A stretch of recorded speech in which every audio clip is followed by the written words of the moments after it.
Or how about Senator and self-proclaimed Me Too leader Kirsten Gillibrand? All of them supported Schneiderman for years, just as they supported Bill Clinton and Teddy Kennedy and Harvey Weinstein. They've gotten a pass for all of that. This time it's worth getting to the bottom of their complicity in this, if any. Tammy Bruce is a radio show host in New York City. She's thought a lot about this, and she joins us now. Hey there. Hey, Tammy. So how long before Eric Schneiderman's alleged abuses become the abuse of all men? This is really a macro problem. Shouldn't we pause before we shift responsibility to everyone and ask who knew about this specific guy? Yes, I mean, look, this is still, it's sinking in. It is so horrific. It's one thing to be arguing about sexual harassment and treating women badly or unequally in the workplace. That's bad enough. Yeah. These are stories of physical violence, of domestic violence, which has not been dealt with a great deal when it comes to the Me Too movement. And a man who was law enforcement, I mean, the Attorney General of the state. Right. And it's an extraordinary dynamic. And we know that these issues transcend politics and parties. But what's fascinating here is that these are men, whether it's Harvey Weinstein or Bill Clinton or the Kennedys or now this man, who wrap themselves in the cloak of the Me Too movement, of feminism, who said that they were the champions for women, and ended up being the man that they were warning everyone about.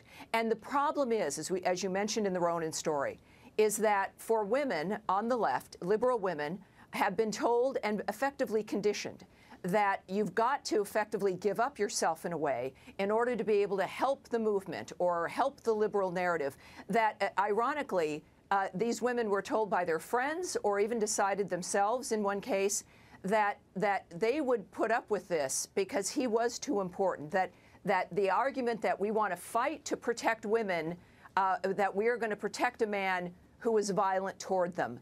There's got to be, this is one thing to expose them, but liberal women have to ask themselves, what other lies have we been told? What other things have we been told how to behave, what we should sacrifice ourselves for? And here's the other revelation here, Tucker. Schneiderman expected, in some ways, we believe, to be part of Hillary Clinton's administration. Weinstein, in some reports, of course, was her best friend and very close to her. The thing that has made all of this possible to come out, besides Ronan Farrow's great reporting and other individuals as well, like Jane Meyer in this report, is the fact that Hillary Clinton lost. If she had won, all of these people would have been still protected, and they would have still been victimizing women in many industries, but certainly this upper crust of the liberal framework with men and the women that have protected them would have continued to victimize women.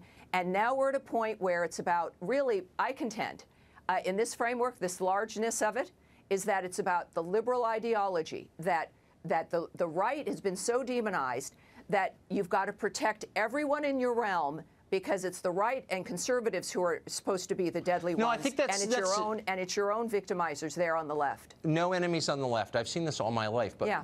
And you're absolutely right to say that there are creepy people on both sides. That's for sure.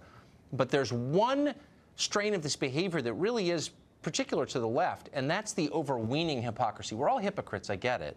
But the idea that the guy who's telling you you can't have a wood stove because of its carbon emissions is flying in a private jet, or the person who says you can't have a gun has an armed bodyguard, or the Me Too activist is beating up women, normal people wouldn't be that hypocritical without hating them. Like, normal people couldn't do that. They'd be like, you know what, I'm going to pick another issue. I know I'm beating up women, so I'm not going to be like the Me Too spokesman. But liberals do that again and again. Why? What's that about? I would contend that they don't believe in the issues.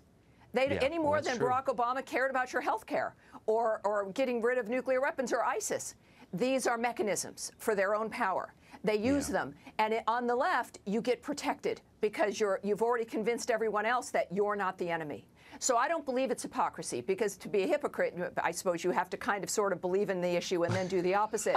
They don't really believe in it. And this is our problem, and that's the liberal problem now, is that has this just been a game? Does no one believe in the issues? And for the women that have believed in it, let this at least hopefully maybe be a crack. You want a broken glass ceiling? It is only happening because Hillary Clinton lost, and now there's a chance for liberals to be honest. And maybe it's the Kanye West theory.